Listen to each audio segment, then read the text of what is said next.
మత్తయి సువార్త 5వ అధ్యాయము 17వ వచనం నుండి 19వ వచనం వరకు.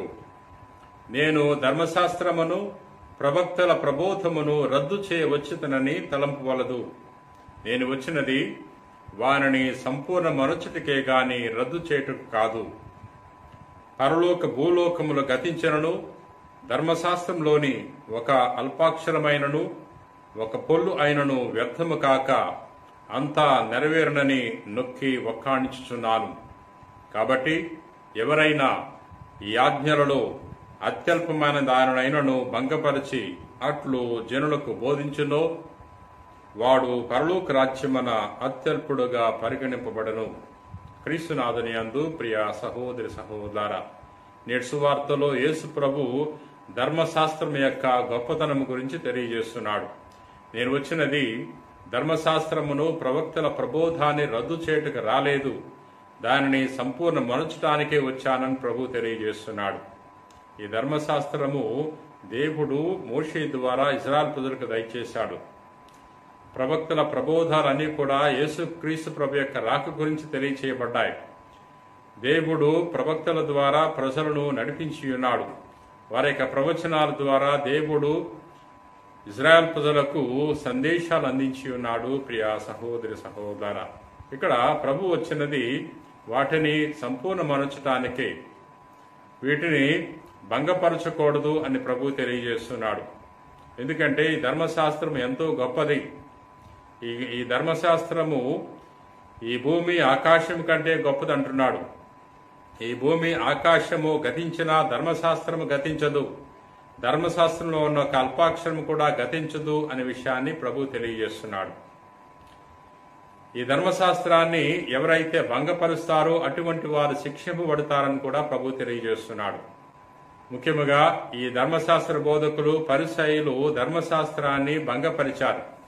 ఎందుకంటే వారు తమ స్వార్థ ప్రయోజనాల కొరకు ఈ ధర్మశాస్త్రాన్ని వినియోగించుకున్నారు, దాన్ని వక్రీకరించారు. ప్రియ సహోదరి సహోదరులారా, అందుకనే ప్రభు తెలియజేస్తున్నాడు, మీరు ధర్మశాస్త్ర బోధకుల కంటే పరిసయ్యుల కంటే నీతిమంతమైన జీవితాన్ని జీవించడమే తప్ప మీరు పరలోక రాజ్యములో ప్రవేశించలేరు అనే విషయాన్ని ప్రభు తెలియజేస్తున్నాడు.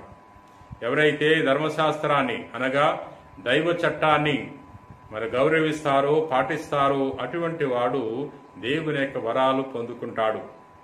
కీర్తనాకారుడు మొదటి కీర్తన 2వ వచనంలో గొప్పగా తెలియజేస్తున్నాడు, ప్రభు ధర్మశాస్త్రాన్ని ఆనందముతో పారాయణము చేయుచు దానిని రేయింబవళ్ళు ధ్యానం చేస్తాడు, అటువంటి వాడు ధన్యుడు అని తెలియజేస్తున్నాడు. వాడు ఏటువంటి నాటబడిన చెట్టు వలె ఉండును. దైవ చట్టాన్ని గౌరవించేవాడు, ప్రేమించేవాడు, పాటించేవాడు దేవుని యొక్క వరాలు పొందుకుంటాడు, విజయాన్ని పొందుకుంటాడు అనే విషయాన్ని ఈ భక్తుడు తెలియజేస్తున్నాడు. ప్రియ సహోదరి సహోదర, దేవుడు తన చట్టాన్ని మన కోసం ఇచ్చాడు, మన మీదున్న ప్రేమ కారణంగా ఇచ్చాడు.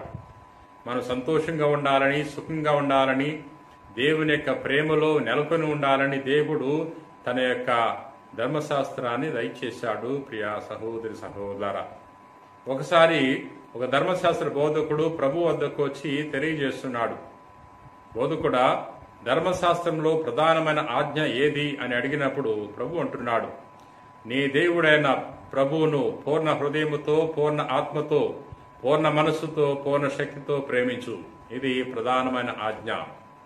నీ వలే నీ సహోదరుని ప్రేమించు, ఇది 2వ ఆజ్ఞ అని ప్రభు తెలియజేసి ఉన్నాడు. దేవుని యొక్క ధర్మశాస్త్రము, దైవ చట్టము ఈ 2 విషయాల గురించి తెలియజేస్తున్నాయి. ప్రధానముగా దేవుని ప్రేమించాలని మరియు మానవులు ప్రేమించాలని. మనిషి దేవుని ప్రేమించాలి, ఎందుకంటే దేవుడు మనిషిని తన కోసం సృష్టించాడు. మనిషి దేవుని తెలుసుకుని ప్రేమించి సేవించాలి, అటు వెనుక మోక్షాన్ని పొందుకోవాలి. ప్రియ సహోదరి సహోదర, దేవుని ప్రేమించేవాడు సహోదరుని కూడా ప్రేమిస్తాడు. దైవ చట్టాలని పాటించేవాడు మానవ చట్టాలను కూడా పాటిస్తాడు. ఎందుకంటే మానవ చట్టాలు దైవ చట్టాల నుంచి పుట్టుకొచ్చాయి. మనం ఏర్పాటు చేసుకున్న ఈ రాజ్యాంగము, ఈ చట్టాలన్నీ కూడా మానవ మనుగడ కొరకు, మనిషి ఈ భూలోకములో, ఈ సమాజములో సంతోషముగా జీవించాలని మనము రాజ్యాంగాలను ఏర్పాటు చేసుకున్నాం. ప్రియా మిత్రులారా, ఒకసారి పరిసయ్యులు హేరోదీయులు ప్రభు వద్దకు వచ్చి ప్రభుని ప్రశ్నిస్తున్నారు. బోధకుడా, చక్రవర్తికి సుంకము చెల్లించుట న్యాయసమ్మతమా కాదా అన్నప్పుడు ప్రభు అంటున్నాడు, చక్రవర్తికి చెందినది చక్రవర్తికి చెల్లించండి, దేవునికి చెందినది దేవునికి చెల్లించండి అని తెలియజేస్తున్నాడు. అంటే దేవుని ఎడల మన బాధ్యతలు నెరవేర్చాలి, అదే విధముగా సమాజం ఎడల మన బాధ్యతలు నెరవేర్చాలి. అంటే దైవ మానవ ప్రేమ కలిగి జీవించాలి అనే విషయాన్ని ప్రభు ఇక్కడ తెలియచేస్తున్నాడు. ఈ భూలోకములో మంచి క్రైస్తవ విశ్వాసులుగా జీవించే మనము మంచి పౌరులుగా కూడా మనం జీవించాలి. మంచి పౌరులుగా జీవించాలంటే ఈ లోకములో ఉన్న ఈ చట్టాలను గౌరవించాలి.